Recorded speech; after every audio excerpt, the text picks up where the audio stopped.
So this is a review on the Zenfox U1 4K Ultra HD dash camera. As you can see, here's the front camera. Very sleek and small. I like that a lot better than the one in the Z. As you can see, there's a microphone, a front camera, and then a nice little screen on the back. It's a 2.4-inch HD LCD screen. It's got actual buttons on the bottom and buttons on the side, a spot for a micro SD card, which they supplied me with. The base that plugs into is the GPS unit, and that plugs right into the camera. This is going to be going into my Infinity, because I don't have a dash camera, so look at that. Clips right in. Right there's a plug to plug it in. Pretty neat. Pretty nifty.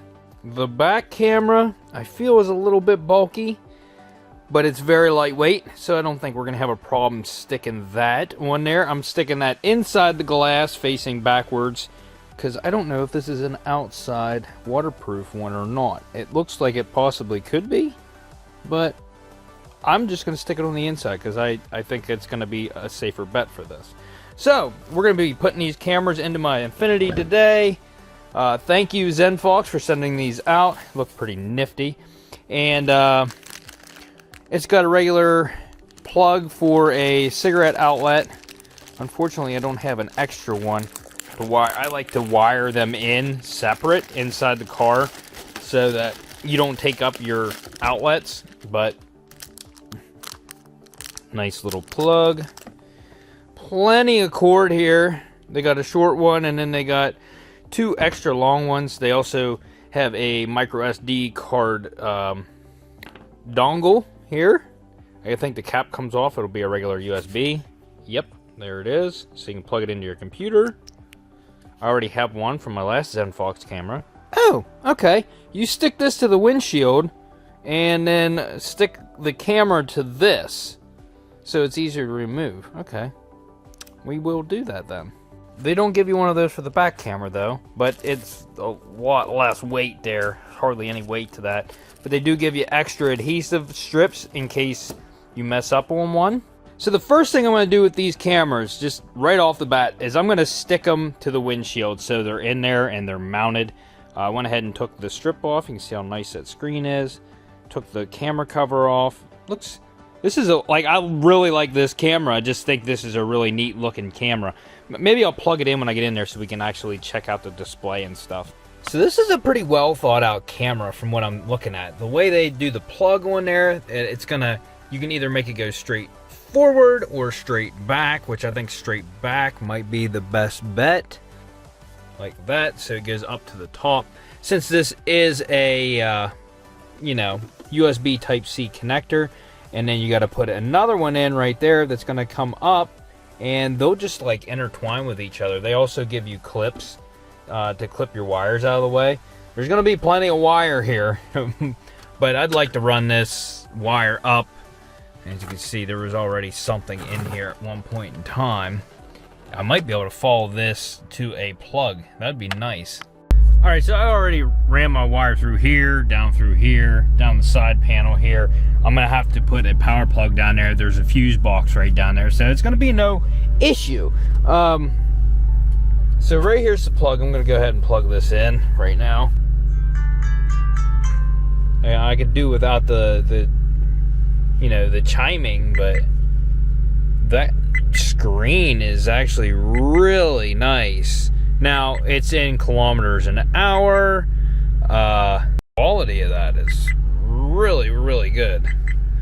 I like that screen a lot. I'm going to stick this camera like right here. It's going to be really nice, but I just wanted to check this thing out. So let me mess with the settings a little bit here. I'm going to change this over to miles an hour, and I'd probably need to format the card and all kinds of stuff like that. So although this can record 4K, it can record 2K and 1080.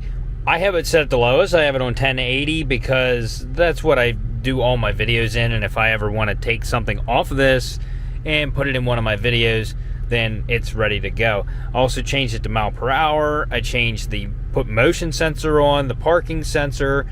It has a G detection, so if motion is detected, it'll turn on and record. Motion, it'll turn on and record. It's, you know, it hands down, this thing's got pretty much anything you would want in a dash camera. So let me get to mounting these.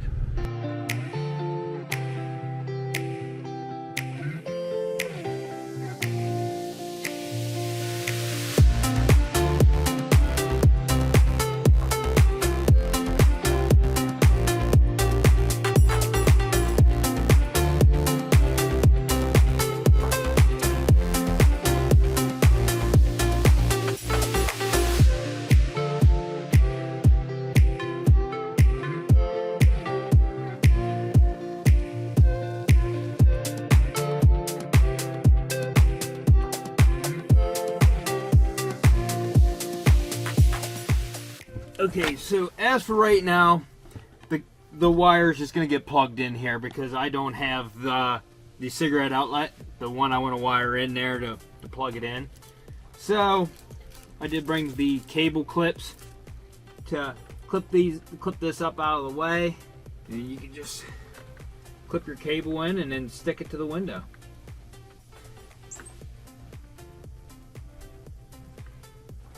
And I'm only going to need one right there because it's already tucked away. So here's the cable that goes to the back. We're going to run it from the camera. I'm going to run it across that way and across the headliner over there. Now this trim you can just pull out, and you take the door seal out, and you can normally get above the headliner with the door seal pulled out. So, and you should be able to tuck the extra wire up there too. Actually, let me route this camera, and then I'll get right back to you guys. Okay, so after installing it, ran the wire across the top over there. I need to pop that trim back in because I ran it along the headliner there. If you pull these down out, these seals, you can tuck the wire right up through there. I tucked all of the extra wire back in this panel, which I got the panel all dirty. I need to clean that now. The one thing I really don't like about this camera, the one thing is they put all of their thought into the front camera, and the back camera is crappy. It's fixed. You can't adjust it. You can't move it. The way they have the plug on there, when you stick it to your back window, if you stick it up, it's forcing, because of the right angle on it, it forces it into the glass and puts tension on that. So I wrapped it around and looped it back in that way so there's no tension on that camera. So that's my one bad takeaway from this camera. And you know I'm straightforward with you, so I'm just letting you know that the back camera is not the best. But now that I got it in, let's turn the car on and see how everything works. Okay, so also the same thing with the camera, the rear camera wire up front here is I ran it this way and then over that way. So looks like I got a good field of view there. Let's see if I can get the back camera up now. I don't know how to get the back camera. There it is. Okay, so the back camera view is upside down. Alright, so it's a little screen, so it's hard for me to record, but you can see there's all the motion sensors and all that stuff. Speed, GPS, Wi-Fi, camera model stamp, boot, screensaver, all kinds of stuff. To rotation rear only. So okay, so now there it goes. Now you can see out the back window, but you can see I have that camera up as high as it'll go, and it's a fixed angle, so yes, I can see out the back.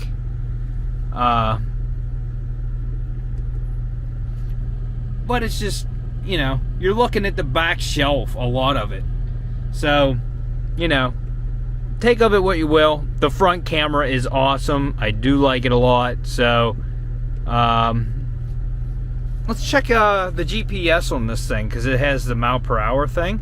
So let's check out and see how accurate that is. And by accurate, it should be faster than what car shows because my speedometer is off on my car. So, just gonna take a little stroll.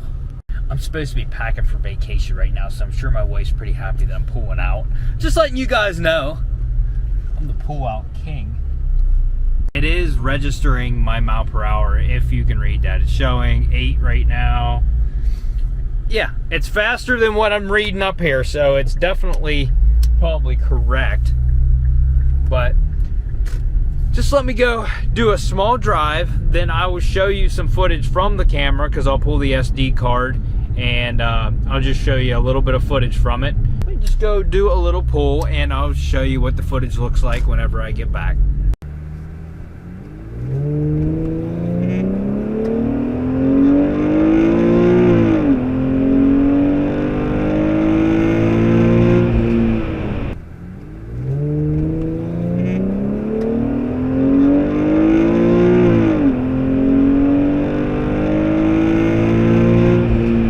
Okay, so your parking and your G meter and all that stuff is not going to mean a thing because when the power shuts off to the camera, it does not have a battery in it. Now, some of the ones I have do have batteries in them. They charge while your power's on. I have it plugged into this outlet. That should be turning it on right now to do the parking. You know what I mean? Like if you have it parked in a parking lot, somebody bumps into it. So unless you have it hooked to a constant power, it's not going to detect somebody hitting your car in a parking lot. So if you like the Zenfox U1 and you want to get your hands on one, check out the link in the description. Hopefully there'll be a discount code. If there is, it'll be down there in the description as well. But it is nice to have these because you cannot trust anybody anymore when you're in a car accident. They're going to be like, it was your fault, and it's going to be your word against them unless you have security or a camera footage to back up your claims. So if you like this video, smash that like button, consider subscribing. Hit that dislike button if your mom needs crash footage from that wreck. And we'll see you on the next episode of Wrecked.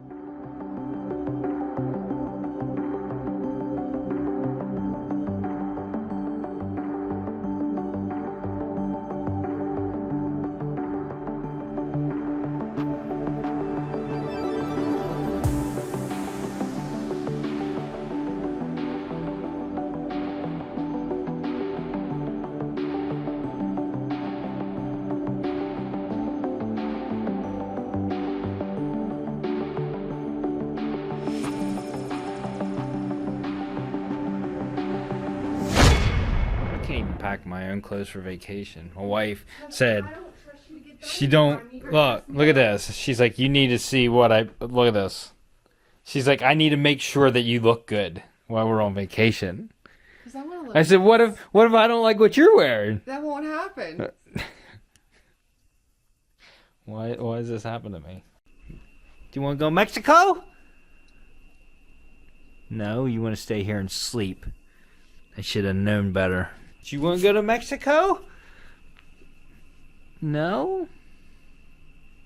Say bye-bye. No? No bye-byes? You say bye-bye. You say bye-bye? No? All right.